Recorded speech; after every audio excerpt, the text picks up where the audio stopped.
এই মুহূর্তে আমার হাতে যেই প্রসেসরটা দেখতেছেন এটা হচ্ছে কোয়ালকম স্ন্যাপড্রাগন 860 7 ন্যানোমিটারের একটা প্রসেসর। আজকের এই ভিডিওতে আমি আপনাদেরকে দেখাবো কিভাবে এই ধরনের নতুন প্রসেসরগুলা আমরা ডেড মাদারবোর্ডে লাগিয়ে কিভাবে আমরা ডেড মাদারবোর্ডগুলোকে সচল করি। যারা বিশেষ করে পোকো X3 Pro এই ধরনের ফোনগুলো ব্যবহার করেন তাদের জন্য এই ভিডিওটা অত্যন্ত হেল্পফুল হবে। সবার প্রতি রিকোয়েস্ট থাকবে আপনারা এই ভিডিওটা শেয়ার করে দিবেন এবং সর্বোচ্চ শেয়ার করে যারা এই ধরনের ফোনগুলো ব্যবহার করে, যাদের কাছে এই ধরনের ফোনগুলো ডেড হয়ে পড়ে রয়েছে তাদের কাছে এই ভিডিওটা পৌঁছে দিবেন। প্রথমেই আমরা এটার যেই ডেড আইসিটা রয়েছিল সেই আইসিটাকে আমরা রিবুল করে নিয়েছি। রিবুল করে আমরা ক্লিন করে এটাতে নতুন আইসি লাগানোর উপযোগী করে নিচ্ছি। এই ফোনটি আমাদের কাছে নিয়ে আসছেন একজন ব্যবহারকারী। তিনি মূলত এই ফোনটা দীর্ঘদিন ব্যবহার করেছেন। ব্যবহার করার ফলে একদিন হঠাৎ করে ফোনটা বন্ধ হয়ে গিয়েছে। এরপর তিনি নিকটস্থ মোবাইল ফোন সার্ভিসিং শপে নিয়ে গিয়েছেন। ওনারা দেখে এটার যে সিপিইউটা রয়েছে সিপিইউটাকে রিবুলিং করেছে, কিন্তু রিবুলিং করার পরও ফোনটা রান হয়নি। এরপর দীর্ঘদিন বাসায় ফেলে রেখেছেন এবং আমাদের একটা ভিডিও দেখে উনি মূলত আমাদের সাথে যোগাযোগ করেছেন এই ফোনটাকে রিপেয়ার করার জন্য। আমরা পরীক্ষা করে দেখলাম যে এটার আদার্স যে সকল আইসিগুলো রয়েছে, যেমন পাওয়ার আইসি, ইউএফএস এবং চার্জিং আইসি, এই সকল আইসিগুলো ঠিক রয়েছে, মানে ওয়ার্কিং কন্ডিশনে রয়েছে। এটাতে শুধুমাত্র প্রসেসর লাগানোর ফলে ফোনটা রান হতে পারে। তো সেজন্য আমরা এটাতে একটা নতুন প্রসেসর এখন ইনস্টল করতেছি, যেমনটা আপনারা দেখতেছেন। তো নতুন প্রসেসরগুলো ইনস্টল করার ক্ষেত্রে আপনার হচ্ছে ফার্স্টেই যে ইউএফএস চিপটা থাকবে সেই ইউএফএস চিপটাকে প্রোগ্রাম করে নিতে হবে। অন্যথায় আপনারা যদি ইউএফএস চিপ প্রোগ্রাম ঠিকঠাক মতো না করতে পারেন সেক্ষেত্রে কিন্তু আপনাদের ফোনটা কোনোভাবেই রান হবে না এবং হচ্ছে এটা ডেড কন্ডিশনেই থাকবে। তো এই মুহূর্তে আমরা এটার যে ইউএফএস চিপ সেটাকে প্রোগ্রাম করে লাগিয়েছি এবং এটার যেই প্রসেসর, নতুন প্রসেসর, সেটাকে আমরা এখানে সঠিকভাবে ইনস্টল করে নিয়েছি। এখন আমরা এটার মধ্যে এটার যে র্যামটা, এই র্যামটাকে আমরা প্রসেসরের উপরে বসাবো।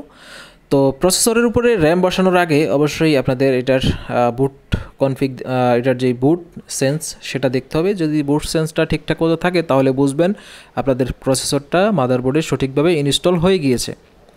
অন্যথায় আপনারা বারবার এগুলাকে লাগাইতে থাকবেন এবং র্যাম লাগাইতে থাকবেন, প্রসেসর লাগাইতে থাকবেন, সেক্ষেত্রে কিন্তু আপনাদের ফোন রান হবে না। আপনারা একটা গোলক ধাঁধার মধ্যে পড়ে যাবেন যে আপনাদের কি মাদারবোর্ড খারাপ, নাকি র্যাম খারাপ, নাকি আপনার ইউএফএস চিপ প্রোগ্রাম হয় না, এই সকল বিষয়ের মধ্যে কিন্তু কনফিউশনের মধ্যে পড়ে যাবেন। তো এই মুহূর্তে দেখেন আমরা এটার যেই র্যামটাকে ইনস্টল করেছি। এখন আমরা হচ্ছে কুলিং ফ্যানের মাধ্যমে এটার বোর্ডটাকে ঠান্ডা করে নিয়েছি। তো এরপরে যখন আমরা র্যাম লাগানোর পরে যখন আমরা ফোনটার যেই বুটিং পাওয়ার সেন্স সেটা দেখলাম, সেটা দেখে আমাদের মনে হলো যে এটাতে যেই র্যামটা, মানে কাস্টমারের যেই র্যামটা রয়েছে সেই র্যামটাও খারাপ। এর কারণ হচ্ছে এগুলা ইলেকট্রনিক্স জিনিস, আপনার হচ্ছে এগুলা আপনার হঠাৎ করেই নষ্ট হয়ে যাইতে পারে, অথবা হচ্ছে রিবুলিং করার ফলে, অতিরিক্ত রিবুলিং করার ফলে বা অতিরিক্ত তাপের ফলে সেক্ষেত্রেও নষ্ট হইতে পারে। তো যাই হোক, আমরা চেক করে দেখলাম যে এটার যেই র্যামটা সেই র্যামটাও খারাপ রয়েছে। সেজন্য আমরা সিদ্ধান্ত নিলাম যে এখানে একটা নতুন র্যাম এখানে ইনস্টল করব। তো এই মুহূর্তে দেখেন আমরা একটা অন্য র্যাম নিয়েছি একই ভার্সনের। অবশ্যই যখন আপনাদের র্যাম চেঞ্জ করবেন সেটা কিন্তু একই ভার্সনের হতে হবে, অন্যথায় কিন্তু অন্য ভার্সন হলে কিন্তু এই ফোনে কাজ করবে না। আবার যখন আমরা নতুন প্রসেসর লাগাই, এই সকল ভিডিওগুলো যখন আমাদের যারা ব্যবহারকারী আছেন ফেসবুকে যারা দেখেন তারা হয়তো অনেকেই প্রশ্ন করেন যে যেমন মিডিয়াটেক প্রসেসর রয়েছে সেখানে আপনি কোয়ালকম স্ন্যাপড্রাগন লাগাইতে পারবেন কিনা। আসলে এরকম না, যেই প্রসেসর থাকবে ঠিক সেই প্রসেসরই আপনারা লাগাইতে পারবেন। শুধুমাত্র আপনার হচ্ছে পোকো X3 এবং হচ্ছে আপনার নোট 10 Pro Max এগুলোতে হচ্ছে প্রসেসর একটু বাড়ানো যায়। তো যদি আপনাদের কখনো প্রয়োজন হয় যে পোকো X3 Pro বা X3 অথবা নোট 10 Pro Max এগুলোতে প্রসেসর সমস্যা হয়েছে, সো সেক্ষেত্রে আপনারা কিন্তু এই ধরনের নতুন প্রসেসর আমাদের মাধ্যমে লাগিয়ে ফোনগুলো কিন্তু পুনরায় সচল করতে পারবেন।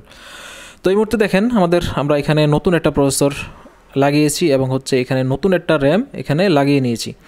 আগের র্যামটা ছিল স্যামসাং, এখন আমরা লাগিয়েছি হচ্ছে SK Hynix। এই মুহূর্তে আমরা ফোনটাকে রান করব। আলহামদুলিল্লাহ দেখেন আমাদের ফোনটা কিন্তু রান হয়ে গিয়েছে। তো অবশ্যই আমি আবারও বলে রাখি, যারা টেকনিশিয়ান ভাইরা আমার ভিডিও দেখতেছেন তাদেরকে অবশ্যই বলে রাখি যে নতুন প্রসেসর লাগালেই কিন্তু ফোন রান হবে না। অবশ্যই কিন্তু ফোনের যেই চিপ রয়েছে, মানে ইউএফএস চিপ রয়েছে, সেটাকে কিন্তু প্রোগ্রাম করতে হবে। তো এখন দেখেন আমাদের ফোনটা সম্পূর্ণ রান হয়ে গিয়েছে এবং হচ্ছে এটার যে ক্যামেরা ফাংশন এবং সবগুলা ফাংশন কিন্তু ঠিকঠাক মতো কাজ করতেছে। তো যারা এই ভিডিওটা এতক্ষণ পর্যন্ত দেখছেন তাদেরকে অসংখ্য ধন্যবাদ এবং আপনারা হচ্ছে আমাদের পেজকে ফলো করে রাখবেন। এই ধরনের নিত্য নতুন কাজের ভিডিও আমাদের পেজের মাধ্যমে দেখতে পারবেন। যারা পোকো X3 Pro ফোন ব্যবহার করেন অবশ্যই এই ভিডিওটাকে শেয়ার করে রাখবেন এবং আপনার পরিচিত কেউ যদি এই ধরনের ফোন ব্যবহার করে তাদেরকে অবশ্যই এই ভিডিওতে মেনশন করে রাখবেন। আজকের ভিডিও এতটুকুই, দেখা হচ্ছে পরবর্তী ভিডিওতে।